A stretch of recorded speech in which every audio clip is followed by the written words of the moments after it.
Okay, so we're going to talk about poetic forms now. In other words, the different forms that poems may take. The first form we're going to discuss is blank verse. Essentially, blank verse uses the meter of iambic pentameter, but it does not have the rhyme scheme of a sonnet.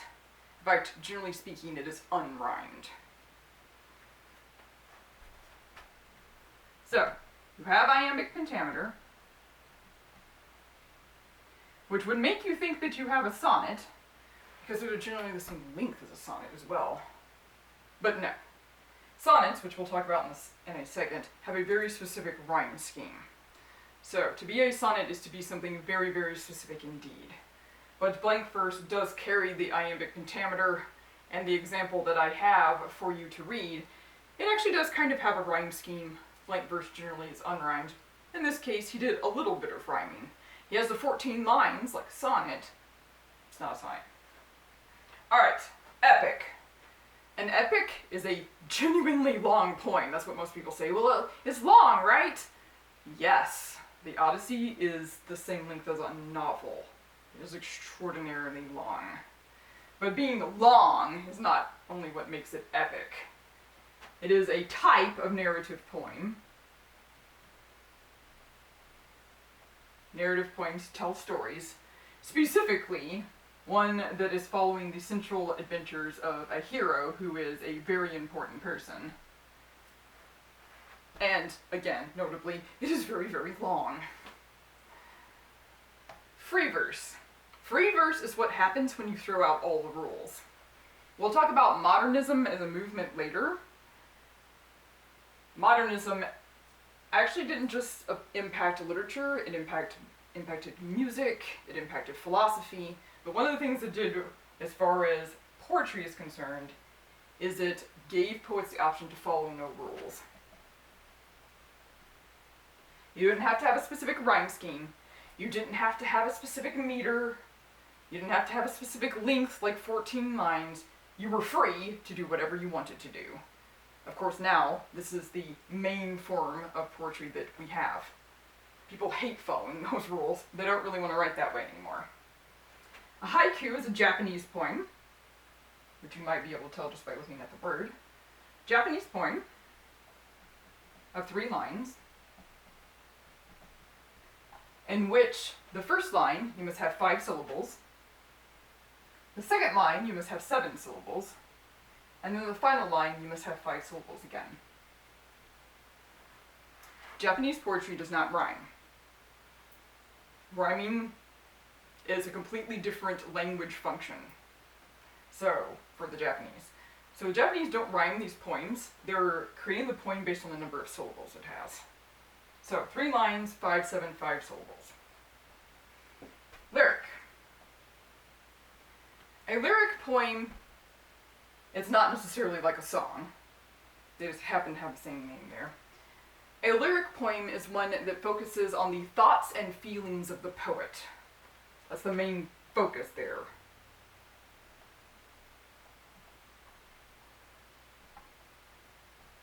A narrative poem is going to tell a story, perhaps about a real person, or perhaps about a character. The lyric is focused on the poet.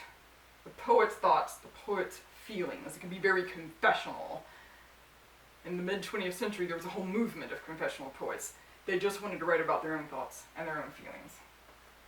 There are some poems that are types of lyrics, and one of them is the sonnet.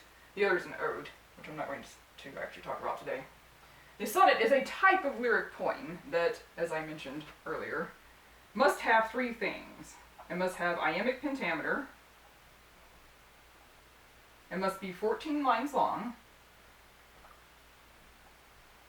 and it must have a specific rhyme scheme. There are 2 types. The first type is Italian. The Italian sonnet came first. And the second type is the English sonnet. They're also called the Petrarchan sonnet, because Petrarch was the most famous Italian sonnet writer, and the Shakespearean sonnet, because Shakespeare was the most famous English sonnet writer. plenty of other people wrote sonnets. It wasn't just these two guys. You know you have an Italian sonnet if the rhyme scheme goes this way. A, B, B, A, A, B, B, A, then there's a turn. There's always a turn in a sonnet. After that, this is your octave, or your two quatrains. You can think about that either way. Here's the turn. And then you can, for the sestet, you can go C, D, C, D, C, D.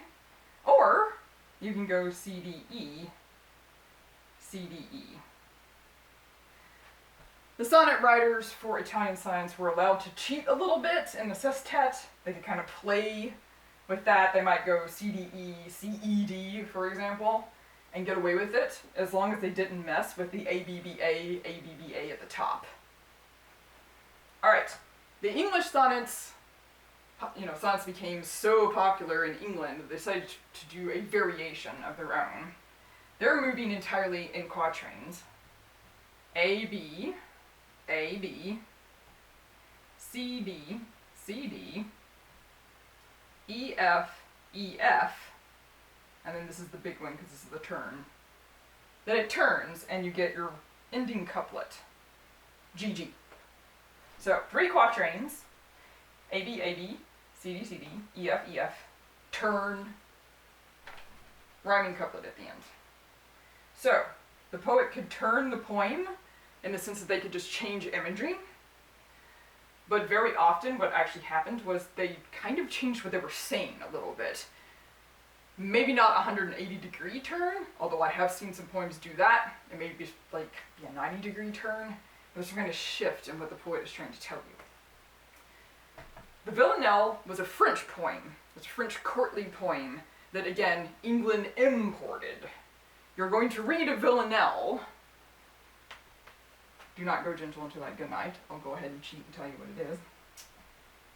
This poem is going A, B, A, A, B, A, A, B, A, A, B, A, and then it has 2 A, B, A, A. So there's a quatrain at the end.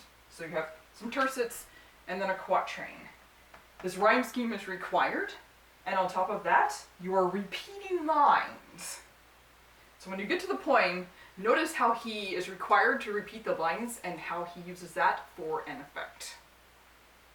Okay, as I said in the previous video, please check out the extra poetry turns for more information.